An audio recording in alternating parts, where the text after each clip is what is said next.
social slime, they don't matter, genocide. Sick from water, sick from air, making money, they don't care. Caesar shit, force of air, fuck them back, it's only for they bomb. They shoot, they kill, they massacre, rape, they burn the kids.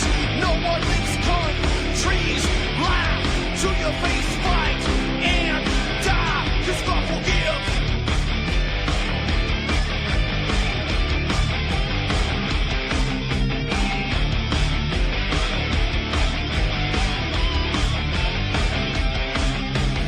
Selling lies and buying time, killing people next in line. Lower class and social side, they don't matter, genocide. Sick from water, sick from air, making money, they don't care. See their shit, force a bear, fuck them back, that's only fair. They bomb, they shoot, they kill, they massacre, rape, they burn the kids. No one leaves countries, lie to your face, fight and die, 'cause God forgives. Yeah. Coming back around again.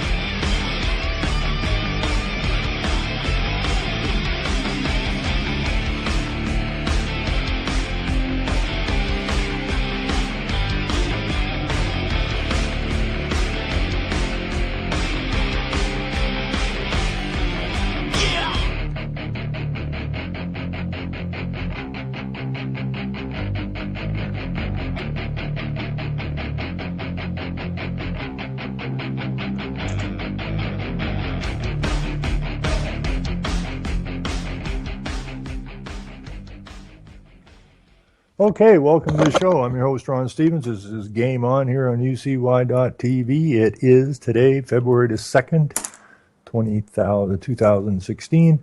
And I guess it's Groundhog's Day. And Groundhog Day. And it was semi-sunny here. So I don't know if the groundhog saw his shadow or not. Nor do I really care. You know, I don't know if this, our groundhog up here, we got Wyatt and Willie. He's a very, very famous groundhog. I don't know which Wyatt and Willie it is now. They die every now and again, and they bring out a new one. It's kind of like the ascension of the popes and the queens, I guess. And he's our weather hog, and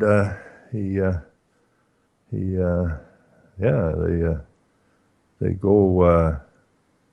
I don't know if he comes from like one of the 13 groundhog families, but you know, he's pretty damn famous. Then I think he's a lot less dangerous than the other 13 so-called families. But you can never trust anybody that keeps the same basic name and you know, goes in one after the other kind of thing. So watch those groundhogs. I don't think they can be trusted. They might be in on the climate change scam. I can't be certain. Somebody can do some research on it if they wish. Anyways, start the show off tonight. We've been trying to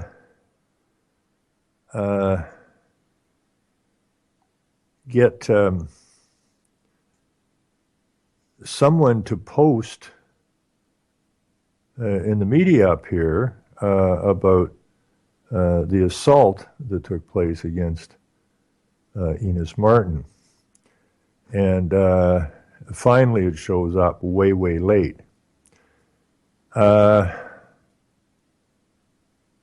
this is a really typical situation. Now, when I phoned this outfit, Bayshore Broadcasting up in Owen Sound, and asked them how come there hadn't been any news on this assault. The fact that it's already been to court, the fact that the judge ordered the police, the Crown brought in some high-powered Crown from London to try to nullify these charges that Enos brought forward, and he was totally unsuccessful. So the police, the judge was going to put out a warrant for the arrest of these two OPP officers, but the Crown talked into saying, well, they've already been issued summons, so, you know, and I think they were supposed to be in court that day. But the judge said, we'll be back here in a couple of weeks or whatever, and if they fail to appear, then there will be a warrant for their arrest issued. Now, so I phoned Bayshore Broadcasting asking them how come this story hasn't been in any of the media. And they said they didn't know anything about it.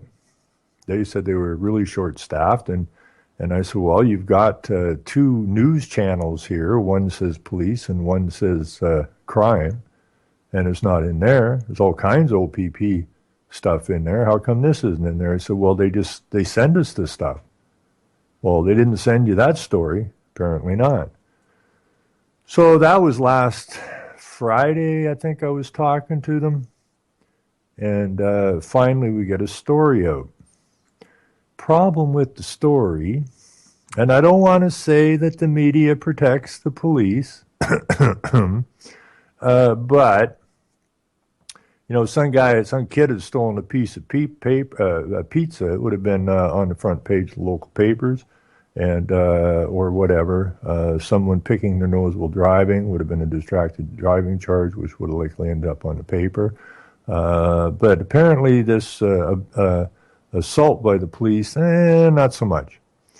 So if I can find, here we go. This is the story that they have out here now, and it's not quite right. And I'm sure that my listeners understand how to read things. That's why I like my listeners so much. But this particular story kind of sucks. One, it's way late, and two, it's really not on the button. It says here, Grey County man alleges assault by OPP. Now, Enos does have a little clip in here, an audio in here, which explains himself fairly well. Anyways, a Williamsford man lays charges against veteran Grey County OPP officers. First of all, he's not Williamsford, he's from Chatsworth. So that's not quite right. A Grey County man claims he was roughed up by plainclothes police in an incident on December 15th. Enos Martin of Williamsford was among a group of people who supported raw milk producer Michael Schmidt during a raid on his farm near Durham on October 2nd. Okay? Now, they put this in here. He claims he was roughed up by plainclothes officers. But then again, he was among a group of people who supported raw milk producer Michael Schmidt during a raid on his farm near Durham on October 2nd. In other words, he probably deserved to be roughed up. Schmidt and a handful of others were later summoned to appear in court on a charge of obstruct a peace officer, but Martin says he never knew about the charge, and this is true. Instead of putting the charges out, going to the people's homes with the summons, or calling the people that they had a summons. No, what did they do? They called one of the five, I think it was charged with obstruct, and they didn't obstruct.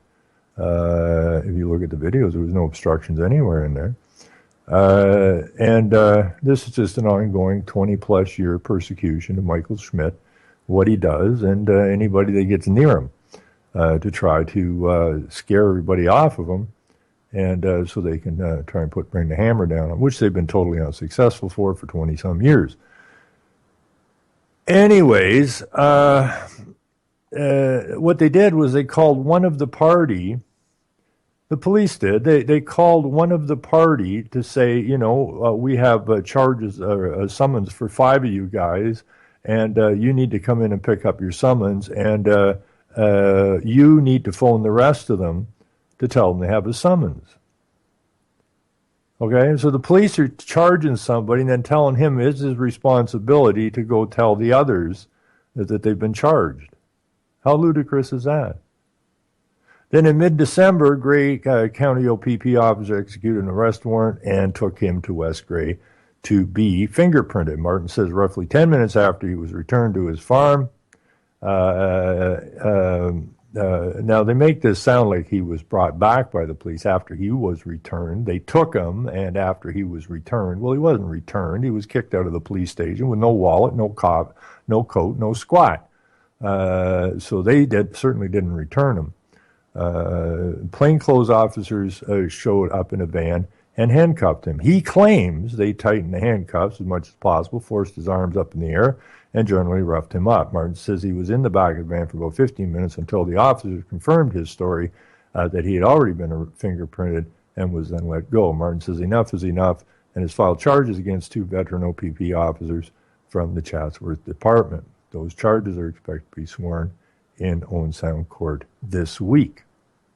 No, those charges were, see, that's I don't know, man.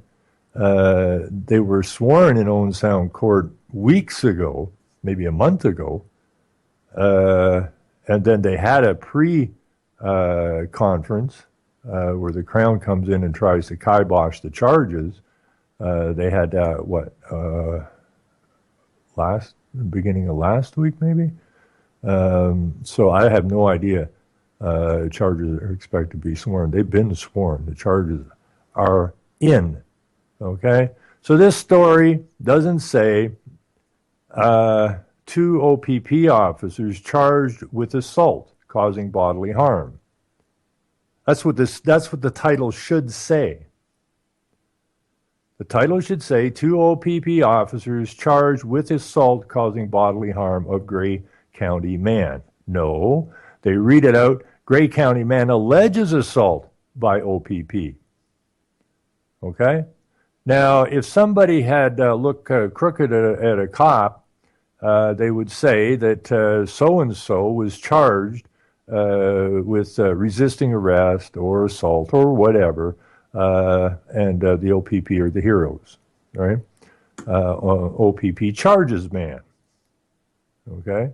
This should say Grey County man charges OPP, or OPP charge for assault causing bodily harm with whatever.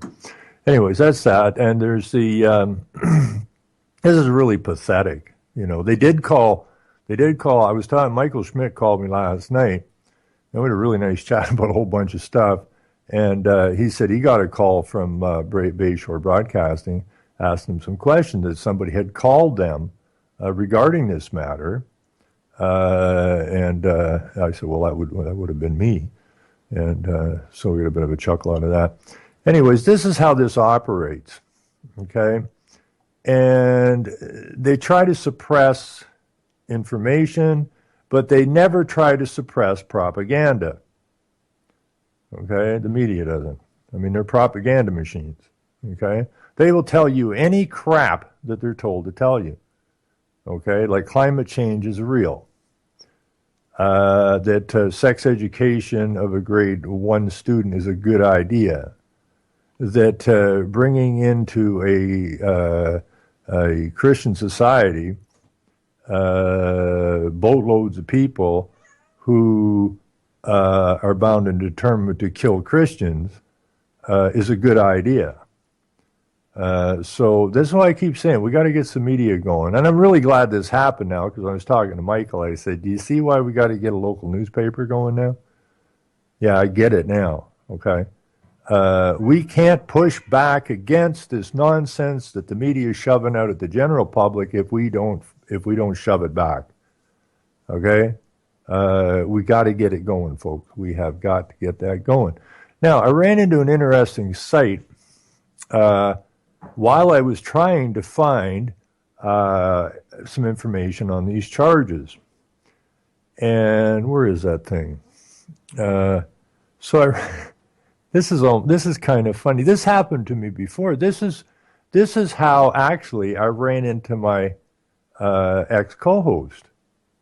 I was listening to a video on YouTube, and I'm listening to what he's saying, and I'm thinking, damn, that sounds like something I would have said. So I went back to my blog and got rooting around on my blog, and I go, aha. It not only seems like something that I would say, it is what I said. He lifted it straight off of my blog verbatim, and then plugged it into his video, which I really don't have that big a deal. I don't have that a problem with it, but I tracked a guy down and I just said, if you found something useful and it made sense to you, hot damn, but at least give me a link back. So we got talking and that, and we ended up doing online radio together for, I don't know, three years or better, maybe more. And then one day he just disappeared. And so whatever. But I have I have this other deal going on now where when I was rooting around looking for something on this assault. I ran into this thing, and I don't know if anybody's aware of this site. I don't recall ever seeing it before, and I was doing a lot of digging looking for a story that I was pretty certain wasn't anywhere to be found yet. And I found this site called Ontario Provincial Police Block. Badges don't grant extra rights. So I got rooting around in this thing, and I put a link to it up on my blog now, CanadianTruths.wordpress.com.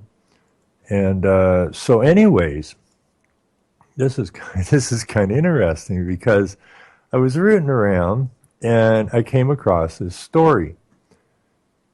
And it's a story, and I found it interesting because it has the MNR in it, right? The Minister of Natural Resources.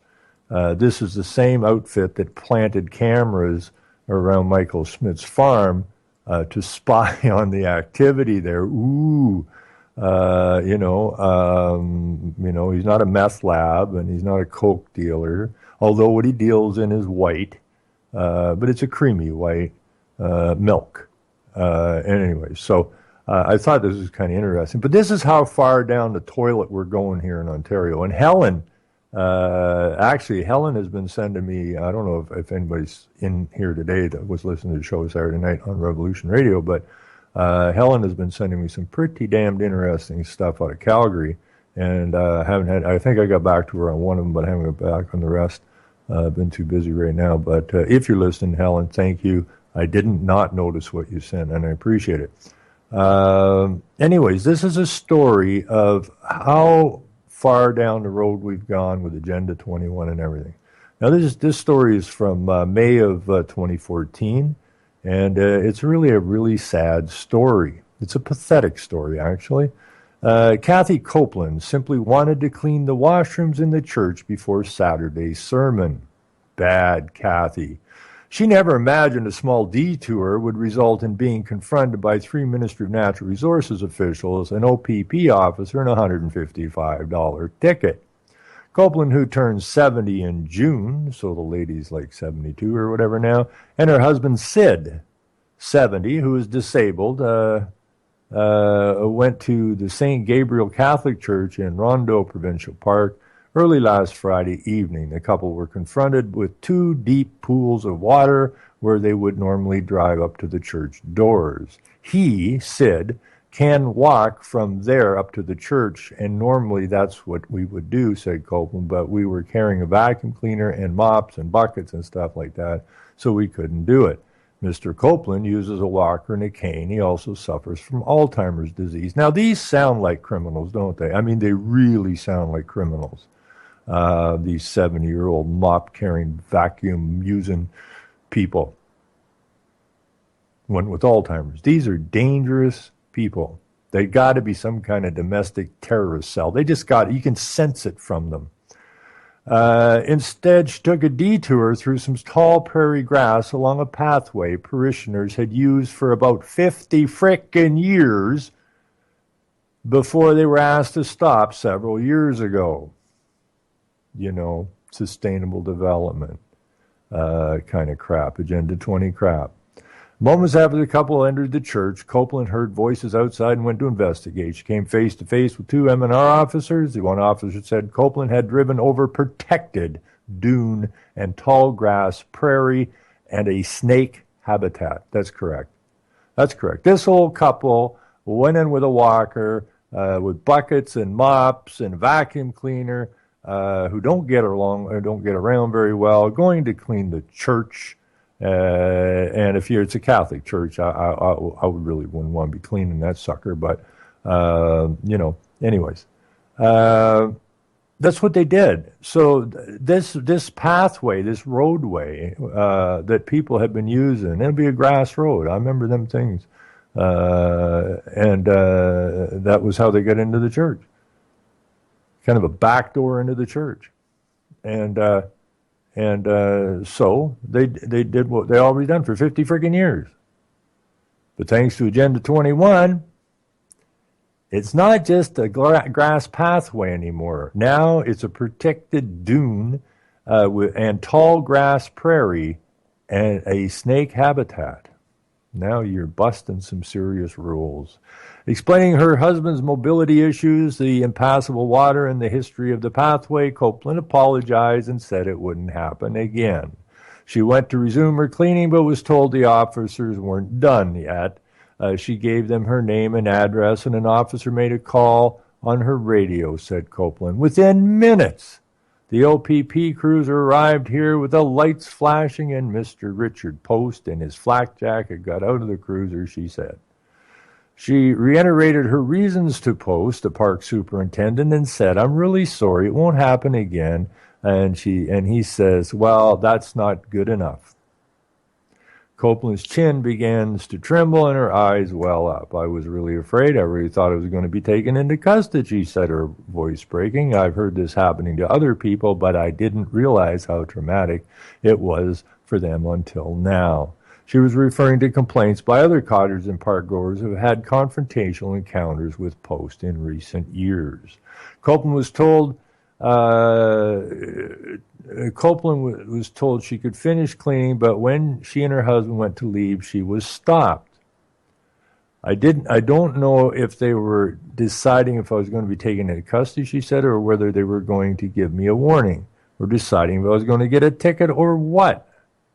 At approximately 9 p.m., Copeland received a $150 ticket for driving off-road and directed her she was directed to drive out. Let me get this straight. At approximately 9 p.m., Copeland received a $155 ticket for driving off-road, but was directed to drive out over the tall grass, the same grass she drove in on. Copeland, who has been a cottager at the park since 1979, said she was shocked, not just at the ticket, but the show of force. There are all kinds of things going on in the park. I'm cleaning the church, she said. What was really necessary for them to spend 3 hours, 3 friggin' hours, a police cruiser, an OPP officer, and 3 M&R officers. Copeland will be fighting the ticket, as well as sending an email details of the incident to John Sello, direct supervisor of Post and the M&R officers, the Minister of Natural Resources, and the Chatham-Kent Essex MPP, Rick Nichols, asking for the ticket to be rescinded and an apology to be issued. The Chatham Daily News stopped to speak to Post at the park. He declined to comment directly on the details of the incident. We confirmed there is a ticket before the court, said Post. We don't talk about the circumstance of what happened. That's up to a judge to talk about. Jolanta Kolensky, Senior Media Relations Officer for the Ministry of Natural Resources, also declined to comment on the occurrence other than to issue the following statement in an email. The Ministry of Natural Resources remains committed to working with Rondeau Park visitors in our ongoing efforts to protect the rare ecosystems and endangered species in this park. Now, to all the people who live in Ontario, when are we going to get our act together? Okay?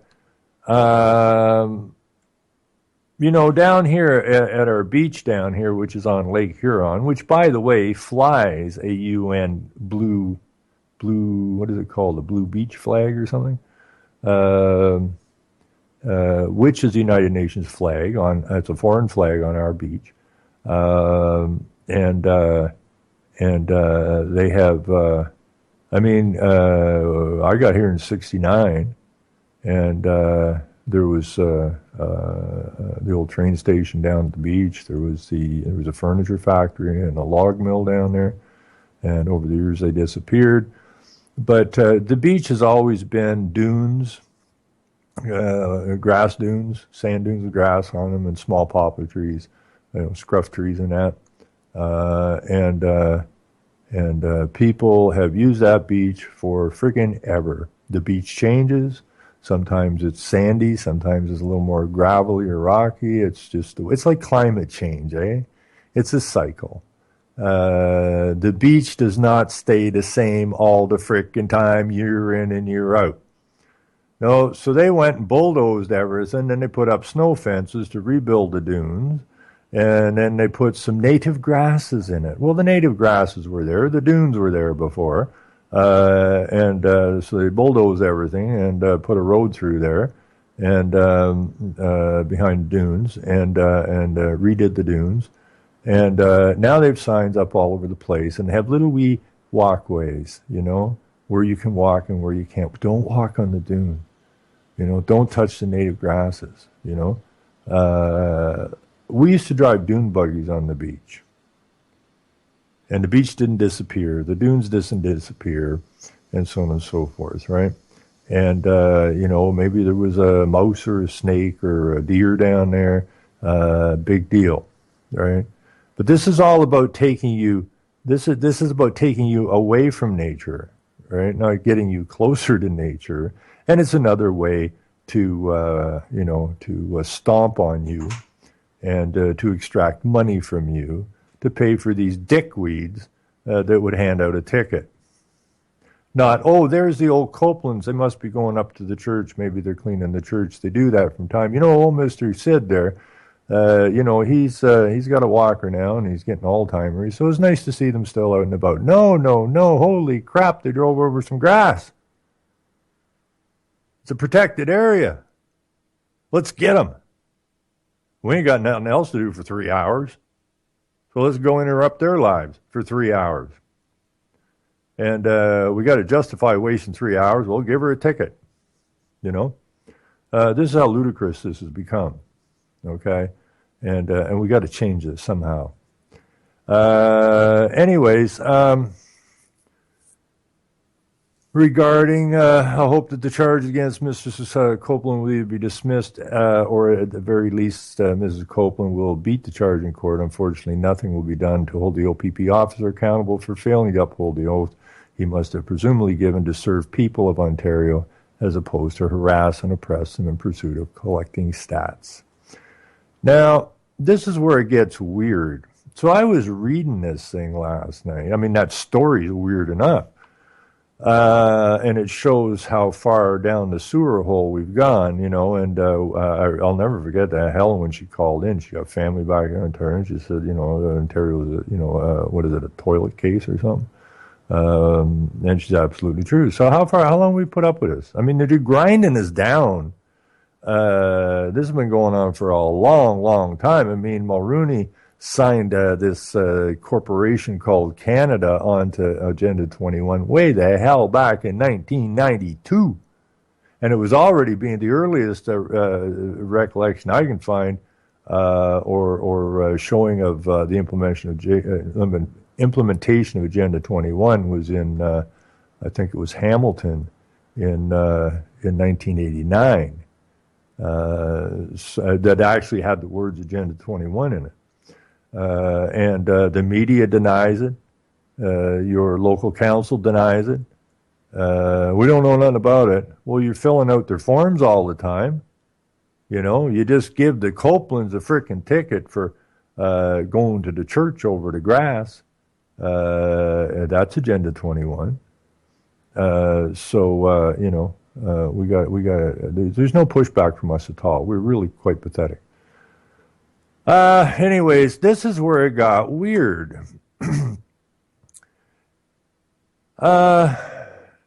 This here says elderly cottage cottager upset at a show of force for minor offense. And see, it says offense, OFENCE. Now, when I got looking at this a while back, I said I put in offense and it wasn't coming up as a word. I put it in the dictionary and it wasn't coming up. I mean, what the hell's going on? There's a big difference between offense and offense with an S. So I was doing some research a while back, Anyways, the oath or affirmation of the officer that is taken by a police officer, special constable, First Nation constable. Okay, so these are the oaths. Let's take a closer look at the oath. Now I'm reading through this stuff. I will be loyal to Her Majesty the Queen and to Canada, or I will be loyal to Canada. Which queen are they taking the oath to? The one who swore an oath to uphold the law, as per the King James Version of the Bible, or the one who is a personification of the crown and at the apex of the legal and political systems. Big difference is one is law and one is legal. Legal is not law. Legal comes from legislative policy, or from legislative policy, and given the color and force of law, but it is not law. Legal is like law, similar to, but not. Legal is corporate policy. I will do the best of my ability. Is this useful excuse? Could a police officer say something to the effect of, I was just doing my job to the best of my ability and not realize what he was actually doing was unlawful? And preserve the peace, prevent offenses. When a police officer issues a provincial offense notice for a minor traffic infraction or any other victimless crime, for that sake, does he, she actually attempt to preserve the peace? Does the officer try to prevent an offense, or just does their job to the best of their ability? Offense is an odd word. As it shows in the editor, it is a wrong spelled word. Offense is not the same as offense. One with a C, one with an S. It is like legal and law. Offense is a law word, cause harm. Offense is like offense, similar to, but like, but not, which is the same as legal and law. So an offense is like offense with an S. It's similar to it, but it's not it. Offense is in the realm of law, and offense with a C is in the world of legal. Law is law, and legal is corporate fiction. According to law, the most important phrase in the oath, according to the law, the OPP, is a corporation, as in Canada, as in the Crown. They are in the legal realm, which has nothing to do with the law. Remember, legal is like, similar to, but not law. Legal is corporate policy. Therefore, the OPP are policy enforcers for various Crown corporations and private companies that benefit from legislated policy. The provincial offences notice that are issued to you by the OPP officers are not for offences with an S, since you cause no harm. They are for offences with a C, which are nothing more than revenue streams for the corporation. This is not law. It is theft of your property, which is your labor. Theft causes harm and is against the law. Hence, the ticket issued to Mrs. Copeland was not for an offense should she cause no harm to anyone by driving through some tall prairie grass, but it was rather simply a theft of her property and caused her harm. The Queen took an oath to uphold the law as per the KJV Bible, and so should have all OPP members. A law appears. The word law appears over 500 times in the King James Bible. Legal appears 0 times in the KJV. A message to the provincial police officers, ladies and gentlemen of the OPP, you have a choice to make, law or legal. Legal harms people by removing or restricting their lawful rights given them by their and your Creator, and that is against the law. Be aware, when a man or a woman has caused no harm, you have no authority or lawful right to interfere in their lives. Please note that driver's license, a legal fiction, is not the property of the man or woman you pull over on the side of the road. It is the property of the government. Please govern yourselves lawfully, or you may find yourself held privately liable for any harm you cause the good people of the province of Ontario. And I read through this, and I thought, damn it, that sounds like something I would have written. I said, that really sounds weird. So I sent it out to Michael Schmidt just because it had the MNR in it, and it was such a ludicrous story. And I sent it out to a couple other people I know, and I keep bugging me. I said, damn, that sounds like something I would have wrote. So I went back to my blog.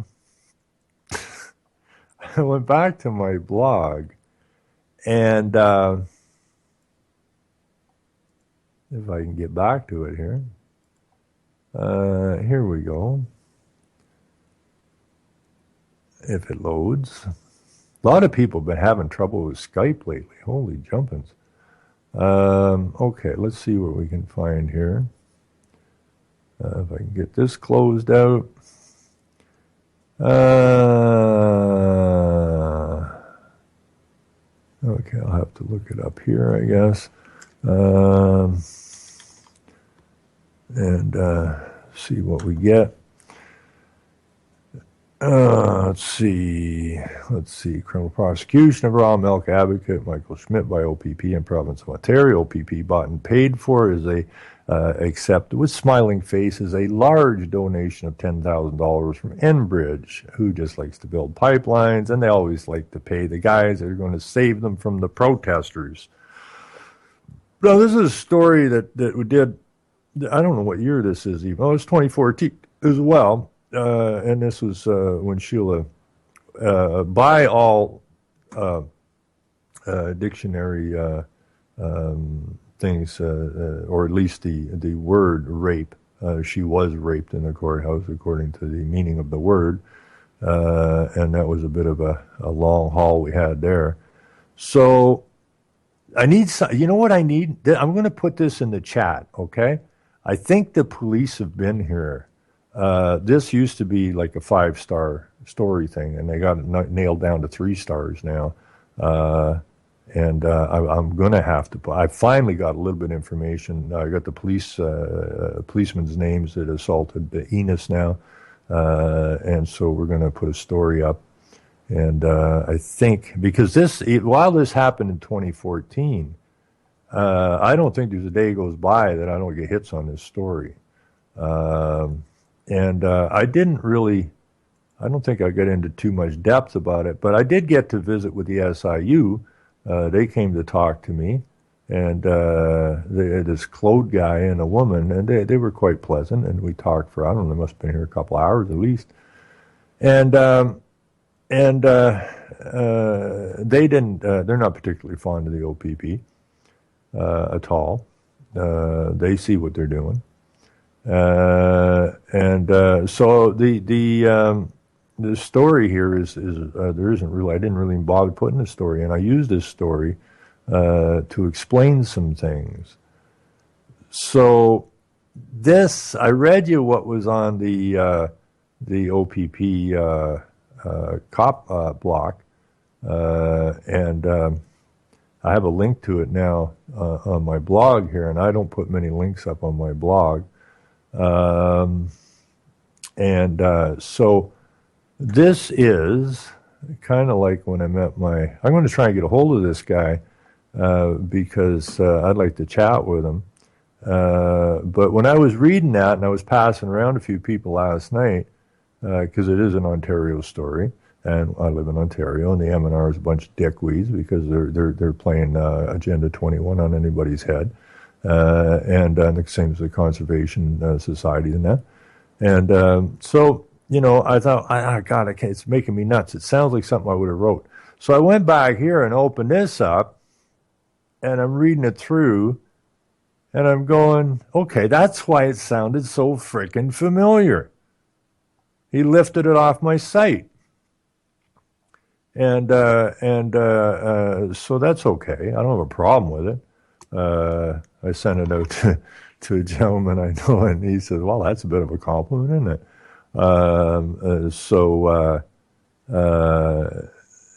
But that's it, you know, like, that's my blog, and I don't post much on it anymore. I think there's 1,000 posts on it now, and, you know, if I had more time, I would post more. But you know, I use Facebook a lot to try to run people back there because there's a lot of stuff on there from years ago, and some of the stuff that I posted, you know, 5-6 years ago seems to be relevant today, and nobody wanted to know about it 5, 6, 7 years ago, and you know, now when I punch it up on Facebook or something, it's a whole bunch of hits, and where they called it, you know, conspiracy before. Now it's a good story. So we are going in the right direction, but we're not going there quick enough. So anyways, yeah, if anybody has any more, cop block, I think there's a cop block in the States, if I'm not mistaken. I think I've seen some videos about that. But if someone has a link to a site that keeps updated stories for American police or British police or Australian police or whatever, fire it over and I'll add it to my blog. I think it's time we really need to shine the light on the collusion between the government, the police, and the media. Let's see, the Canadians are busy with hockey, maple farming, and coffee. Well, you got that rounded out pretty good. That's true, and it's unfortunate. But they've got everybody in such a childlike state, it's ridiculous, And sports does its trick, and Canadians like to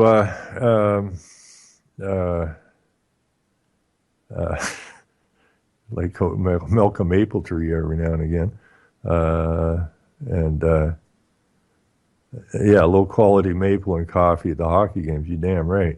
And low quality milk in this province too. So you got to go find a guy like Michael, who actually knows what milk is.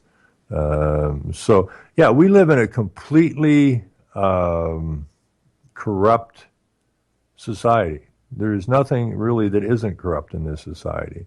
They don't put out hockey games and that for you to entertain you. They use them to propagandize you. They use it to keep your mind off what your mind should be on.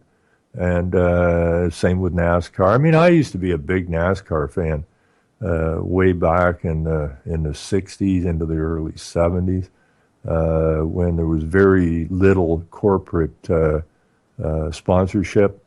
When the good old boys would just go build whatever they could build and, throw on a seatbelt and a crash helmet or whatever, and run around the track as fast as you get, and all buy his tires and win the thing. There's not really any what you call big money in it. I remember when Petty was like about the most sponsored guy, and he had STP, and then the big boys started coming in and using the cars as advertising. And, now we have these, I don't even recognize it as a race anymore. I really, truly don't. I haven't watched NASCAR race in a long, long time. And see who can go around left all the time the quickest.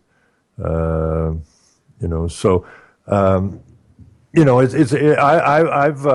used to be a sports fan way back when sports were sports, and and they're not anymore. They're all just corporate things. And I've read all kinds of documents from the UN on how to use sports in order to move their agendas, which is a globalist agenda. So while you're there, cheering on your favorite hockey player, NASCAR driver, golfer, or whatever, you're supporting the big pharma. You're supporting the destruction of your countries. You're promoting and just your presence there is promoting it and saying that you're all for the New World Order, and that's what it's used for. I mean, Jesus, you can't get away from this stuff. I mean, when we did Blog Talk Radio, I couldn't take it anymore. We didn't do it that long. We did it for a while, but, we had the back end going when we're on air, and all I'm seeing is one UN ad after the other, right? I mean, I can't stand this stuff, right? So it's, I can't have nothing left to do with Blog Talk Radio and nothing to do with this outfit.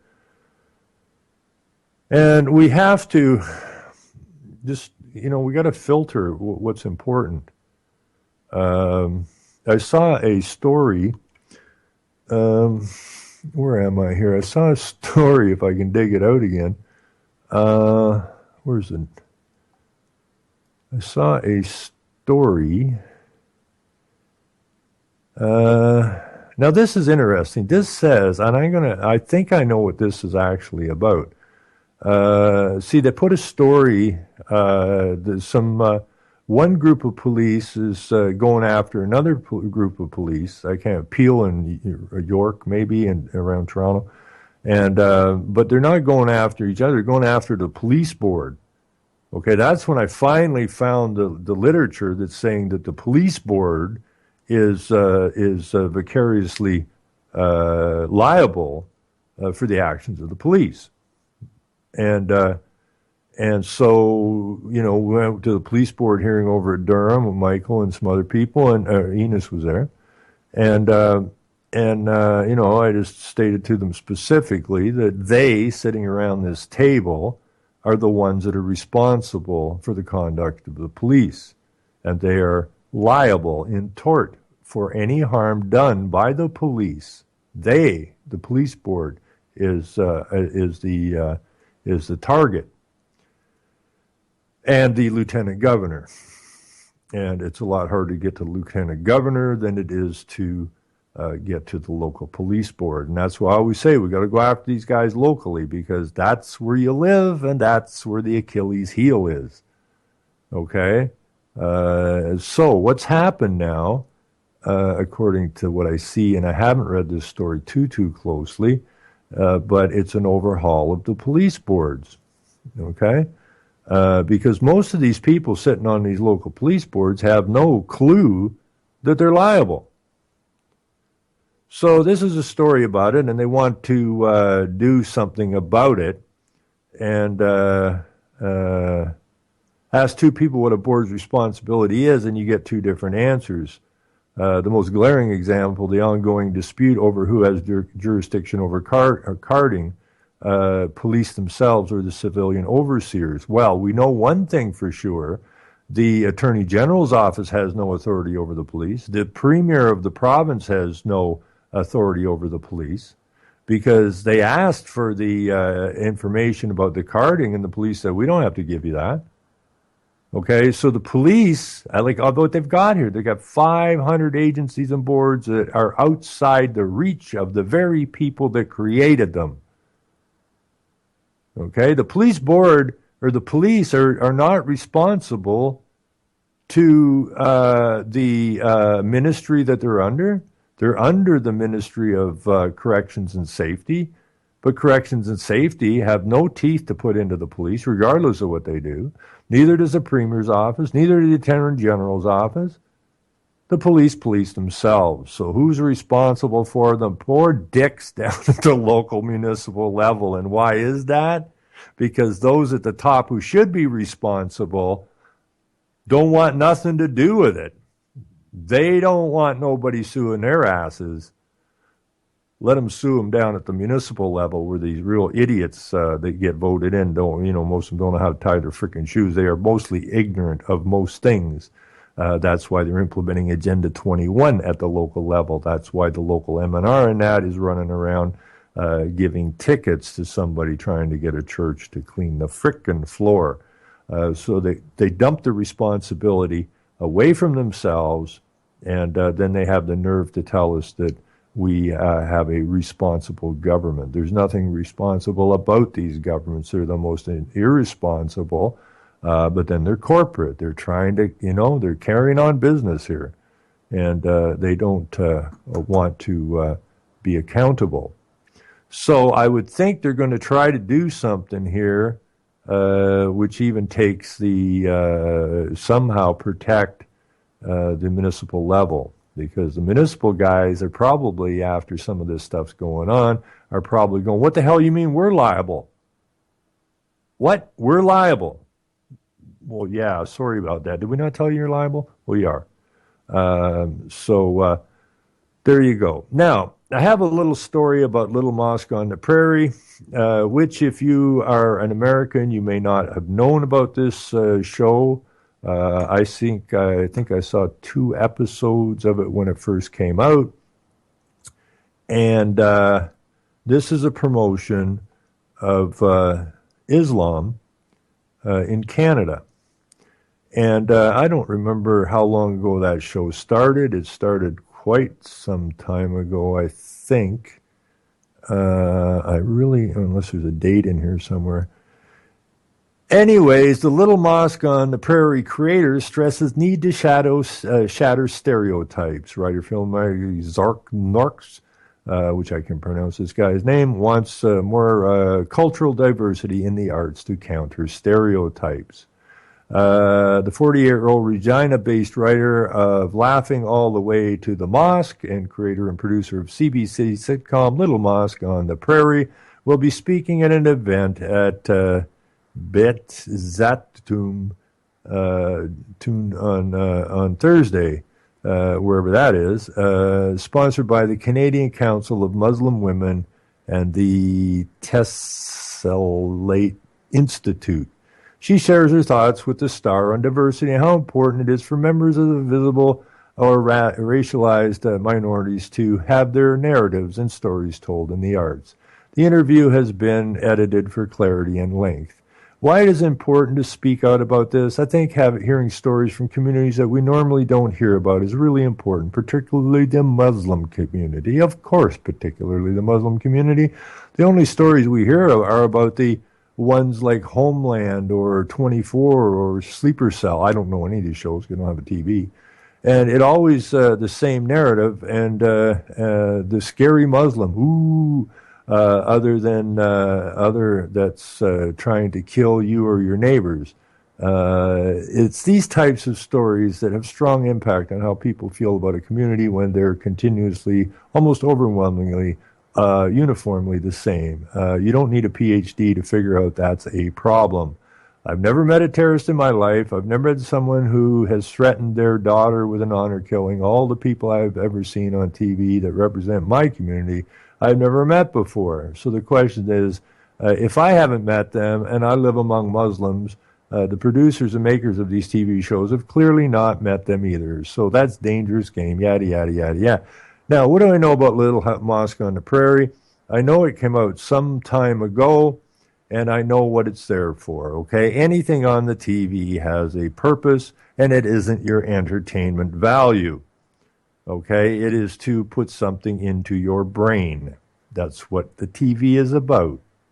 And the vision is to kill the idea of Christianity. Now, I don't care. I mean, I would think that the number of people who call themselves Christians, who are in reality Christians, this is a group of people that are totally deceived. Okay, they go to corporate churches, they listen to corporate preachers. They're really clueless people. But the idea is this oath upon the King James Bible. Okay, the law of the Creator.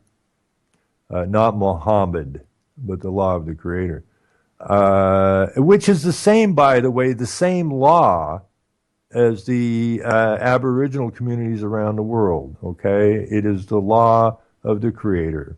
The Native people, and I left a note in some place. It was a shattered old house. Natives don't have good housing, and my answer to that is, there's a whole bunch of trees behind that house. Go get a mill, right, and build some houses, drill some wells. Okay, now you got good water and you got good housing. Quit looking to your frickin' abuser for help. Okay, and both the Native community and the rest of the communities are guilty of that. Okay, I got a call coming in here, but I only got about 4 or 5 minutes, so let's do this.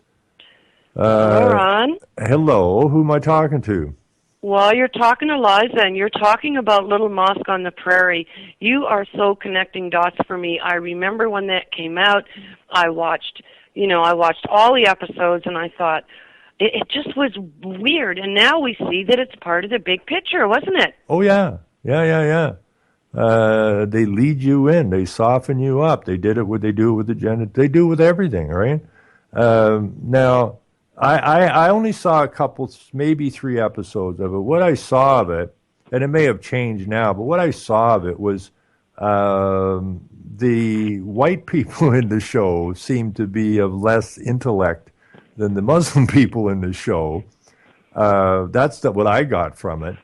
And, I may have not looked at it right, only saw a couple, 3 episodes, but it really bothered me because it was, it's all about you need to accept this and yada, yada, yada. And, so this is just the way it is. We are propagandized 24/7. And but they were such lovely people. They all got along. It was almost like Beverly Hillbillies in the midst of, It didn't make sense to me. I thought, oh, nice show, but this is how deep their agenda is, looking back on it. Well, it's like so many dominoes are falling. I'm sorry, I'll be quiet. No, it's really good because people have to understand that, right? They have to understand that. If you haven't seen it, we're nattering away, but believe me, Little Mosque on the Prairie, oh, God, put it into context. Well, just think of the premise of the show, Little Mosque on the Prairie. What the hell is a mosque doing on the prairie? I don't know. It was we foreshadowing. had the house on the prairie, right? Yeah, someone did time travel. And that was about the settlers. But where the hell did this, why Little Mosque on the Prairie? You conjured up, that show is permanently imprinted on my brain. It had quite the characters. Oh, and it's lovely, and these women in scarves and kerchiefs, and it was, a different, And now we have the schools. I don't know what they're doing here, but I know I constantly see photographs and that from stateside where they're actually teaching the students to pray to Islam or Muhammad or whoever, right? And I saw one there yesterday or something that some parents are suing the school board or something, right?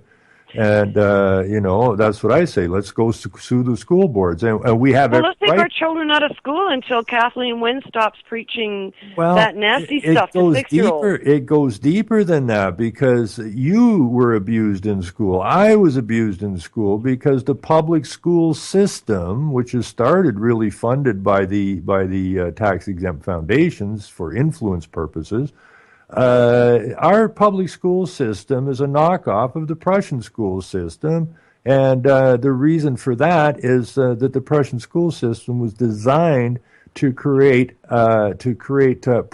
human product, for the benefit of the state. Okay, so everything we were taught in school. I mean, you look back at what you were taught in school. Dinosaurs. That's where oil comes from. Say what? We were taught very little in school that had any basis in reality. Ron, can I tie what you're talking about school into what I'm doing every day? This school, which has millions funneling in the top, it still has the residential school desk. It does not have, it's not equipped. It's really bad. So the parents that come in, they see the very same desk that they were sitting at when all this stuff went down. So, history, we just have a chance to show that everything that we've learned, we can put it into practice wherever we are. Well, we have to get to the kids. Like it's you going back looking at Little House on the Prairie now, right? We have the opportunity of hindsight. The children that come into the school system, which we didn't have the hindsight when we were children in school, nor do the children in school today have the hindsight when they're being taught what they're being taught in the schools. And that's unfortunate. And they know more about twerking and they're doing it than they do about prayer or anything like that, which supposedly has something to do with this country. Oh. I hear music. Lisa, we got to get out of here. Thank you for calling in. That was a lot of fun. Look at the link. I'll be back here Thursday night, 7 till 8. Thank you so much. To be continued. Thank you very much, my dear. Right. And thanks all the listeners. Again, if you got something on Pop Pocket, send it to us. And we are out of here. Have a great night. Bye-bye.